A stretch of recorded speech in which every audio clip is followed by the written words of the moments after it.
He said to me, now listen, this is what we're going to do, boy.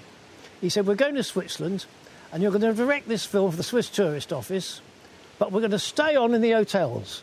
We're going to stay on and we're going to make a second feature thriller. And he said, here is the script. And he gave me one piece of paper. I said, well, it's a bit short, E.J. Could you tell me what it is? Well, he says, it's about this man. He goes into a church. This woman is there. He goes into a restaurant. This same woman is there. He goes into an Arab tent. I have some Arab tent material. And the same woman's there. I was fascinated. I said, who is she, Jay? He said, I don't know, boy. I'll have to work it out. Winner did just that. E.J. had chosen his young protégé well. When the production relocated to London, Winner rose splendidly to the challenge of making it all look nice and Swiss. Now, we didn't have in those days an art department like you have today, where you could transform any place into any other place. All we had to make London, Switzerland, was 3,000 cardboard car registration plates and a lot of sellotape. And we would go somewhere like Regent's Park and we'd sellotape these registration plates on all the cars, deluding ourselves it looked like Switzerland. And, of course, what happened is people came and drove the cars away. So London was full of people driving the Swiss registration plates made of cardboard. And the funny thing, when the film came out, I won't say it was brilliantly reviewed, but in the trade press they said it was very good for the views of Switzerland. They were nearly all London and East Grinstead. Winner also witnessed Fancy's approach to personnel management. We were in a railway station, and one of the technicians, carpenter or something, was refusing to work overtime. He was going to leave at 6 o'clock. I said, E.J., I can't finish by 6 o'clock. We need at least another hour. So he said, don't worry. He said, I'll talk. So I said, well, I've talked to him, E.J. He's resolute, this man. So E.J. goes behind the corner of the railway station and he comes out. It's all fixed, boy. He says, he's staying till any time you want him. I said, really, E.J., what did you do? You give him money? He said, no. I said, you see this fist? If you don't stay in your bleeding job, he'll be right in your face. Here, set amid the beauty of the English countryside, is the story of the men and women who like to play it cool. Despite Fancy's predilection for a smack in the gob, Michael Winner stayed with him to make this very successful nudie film, shot mainly in St Albans. Like Shoot to Kill, it's been lost, or that's what Michael says. Bruiser, chancer, showman, entrepreneur, whatever else E.J. Fancy was, he never lost his flair for spotting talent. Some years after I'd left him, and E.J. Fancy suddenly rings me.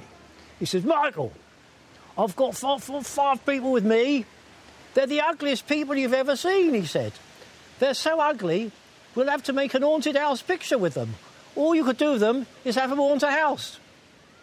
I said, but E.J., I want to send them over right now to your office. I said, E.J., I've got a lunch appointment. No, you've got to... So into my office comes the Rolling Stones. All five of them. 1, 2, 1, 2, 3, 4.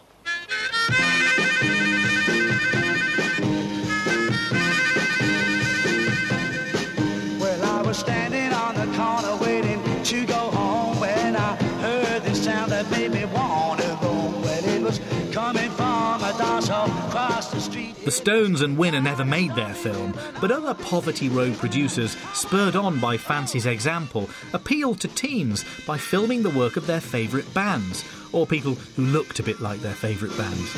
It didn't matter whether the premise was bonkers, as long as there were shades and saxophones.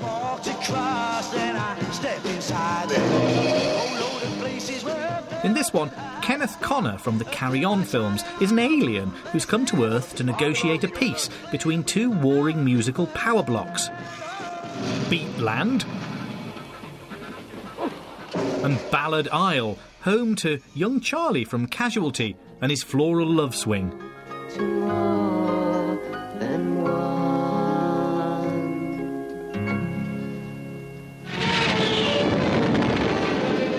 Teenagers were suckered with cheap films like this, but it was a good deal. They handed over a few shillings and got Lulu in living colour. Friends all say that one fine day I'll be the only one. Every motorist has the opportunity to pick up a hitchhiker. For a lorry driver or commercial traveller, it could cost him his job. At times, you may wish the wife and kids were out of the way as you pass that miniskirt thumbing a lift. The producers of this film wish to give you the opportunity to judge for yourselves whether hitchhiking should be banned. Take an Easy Ride purports to be a public information film of the Charlie Says variety, warning of the dangers of hitchhiking.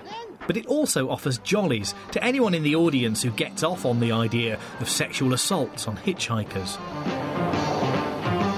The film is punctuated with vox-popped opinions from people with interesting teeth and hair. There has been fairly recent reports of young girls being raped and vice versa, you know. Vice versa? What does he mean, vice versa? For me, Take an Easy Ride is a snapshot of British sensibility in the mid-1970s. We might not like it now, but this is part of the way we were. These locations, the dubious earnestness of its message that hitchhiking can sometimes be nice and sometimes a great social menace. Some of these hitchers have a good time, but some of them don't. When you're a girl, it's easy to get lifts, but I made a point of waiting for the right lift. At least I thought it was the right lift. This Swedish woman ends up coerced into a threesome, while Anne and Mary accept a ride from a faceless man in sinister leatherette driving gloves. Ever tried this with your boyfriends? Here, let your friend have a look at it as well.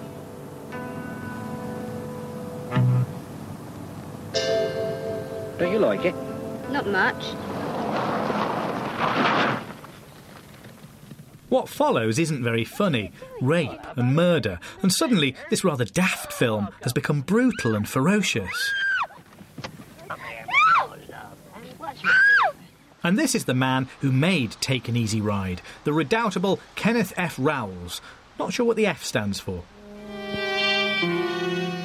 I mean, there are several quite horrific scenes, aren't there? There's a scene of a murder in a car, and there's a rape scene in it as well. What do you remember about filming those? Well, the rape scene was added because of the request of a distributor who wanted to liven it up a little bit with a bit more sex.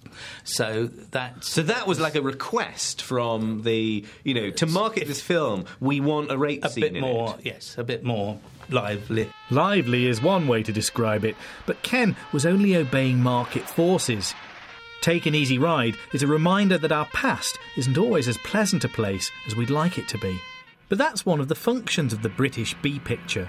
Because it was intended only for native consumption, it shows you the sort of things that British audiences really liked. Extraordinary thing, I think, to think how much this country has actually, in so many ways, moved on tremendously. That something like the rape and just the whole tenor of that film actually represents, and yet it's there in an awful lot of things. There's a sort of rude British sex films of the period. It's taken for granted.